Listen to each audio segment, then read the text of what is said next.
So here it is, Cuba, a country island located in the Caribbean, 150 kilometers south of Florida.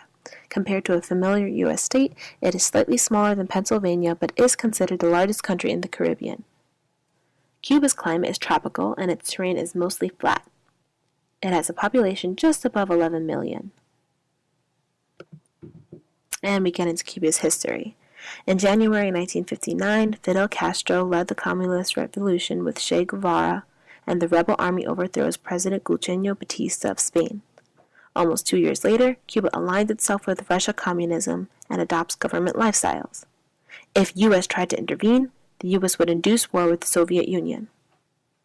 Following the 1962 Cuban Missile Crisis that ended with an agreement that the nuclear sites would be dismantled if the United States pledged not to invade Cuba, diplomatic and economic isolation became the major problems of the U.S. policy toward Cuba.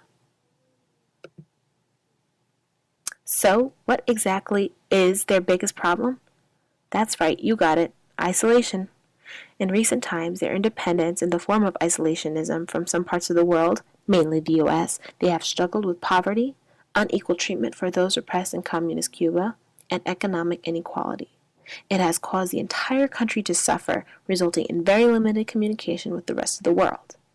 In comparison to that, only 1.6 million users on the internet, where private citizens are prohibited from buying computers or accessing the internet without special authorization, only 1.2 million with telephones out of the 11 million, and only 58 broadcast stations where the government owns and controls all broadcast media.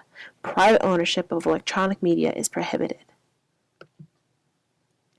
And here we have the ricochet effect, a graph of overall freedoms, including business, trade, government spending, freedom from corruption, and several others, compared to other similar countries like the United States, Haiti, and the world average.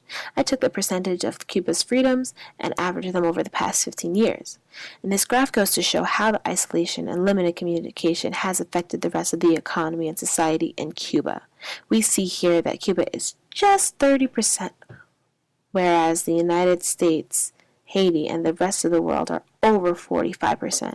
In most recent times, over the past 15 years, we see Cuba barely making any progress. And announcing reconciliation in December 2014, Obama and Fidel Castro came to agreements saying that they would be restoring full diplomatic ties. Overall, there is a high percentage of support across the United States to resume our involvement with Cuba. And hopefully this reestablishment will improve not only the relationship between the two countries, but also improve and expand Cuba's lost freedoms due to their previous isolation strategies. And that's all I have time for today. Thanks, guys. Hope you enjoyed it.